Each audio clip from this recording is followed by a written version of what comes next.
اعوذ باللہ من الشیطان الرجیم بسم اللہ الرحمن الرحیم۔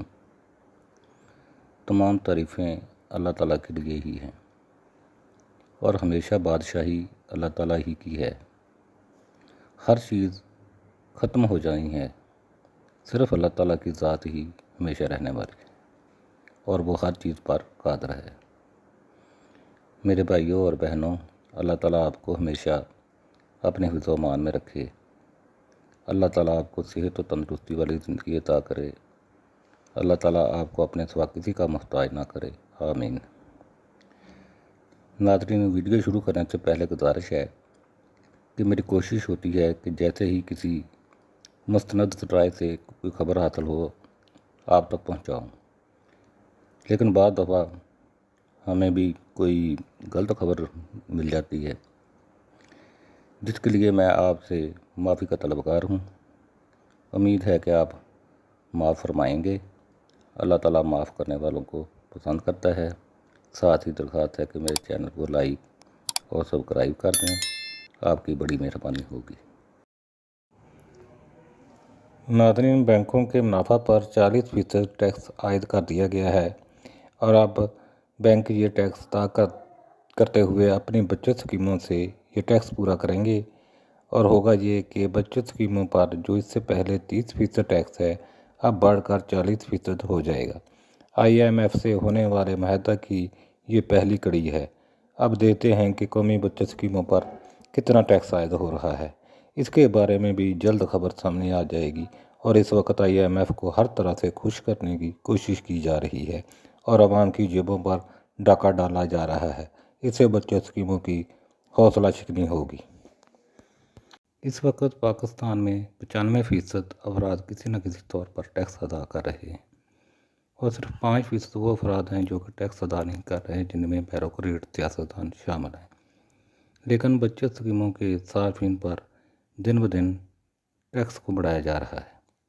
ان صارفین کو پہلے ہی ایک بڑا ٹیکس پرافٹ ریٹ پر ادا کرنا پڑ رہا ہے، لیکن IMF اب مزید ٹیکس بچت اسکیموں پر لگانے کا کہہ چکا ہے۔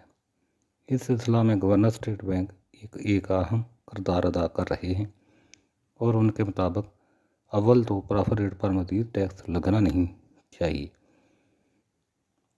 لیکن اگر ٹیکس ضرور لگانا ہے تو پرافٹ ریٹ کو بھی اسی حساب سے بڑھانا ہوگا۔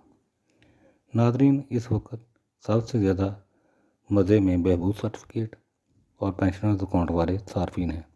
ان پر اس وقت کوئی ٹیکس نہیں ہے اور ہونا بھی نہیں چاہیے، کیونکہ یہ ایک ایسا طبقہ ہے جو پسماندہ حالات کا شکار ہے، لہذا ان کو زیادہ سے زیادہ ریلیف فراہم کرنا صاحب اقتدار کی ذمہ داری ہے۔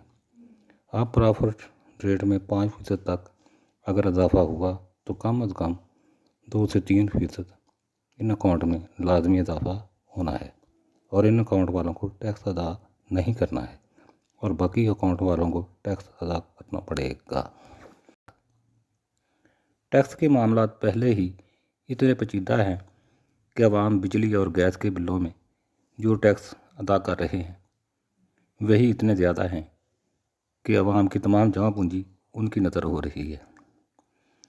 اوپر سے کھانے پینے کی چیزوں پر مزید ٹیکس لگائے جا رہے ہیں، جو کہ اب عوام کو مارنے کی تیاری ہے۔ اب بچت اسکیموں پر ٹیکس کے معاملات کو ہی دیکھ لیں۔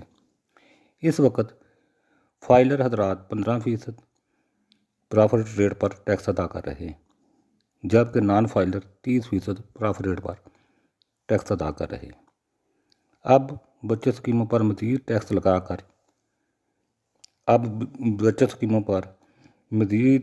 لگا کر صارفین کو بچت اسکیموں سے متنفر کرنے کا پروگرام بنایا جا رہا ہے، لیکن گورنر اسٹیٹ بینک نے واضح طور پر IMF سے کہہ دیا ہے کہ موجودہ حالات میں اگر بچت اسکیموں پر ٹیکس لگایا گیا تو پہلے ان کے پرافٹ ریٹ میں اضافہ ضروری ہے، جو کہ بچت اسکیموں پر ٹیکس کے دباؤ میں کمی کے لیے مؤثر ثابت ہوگا۔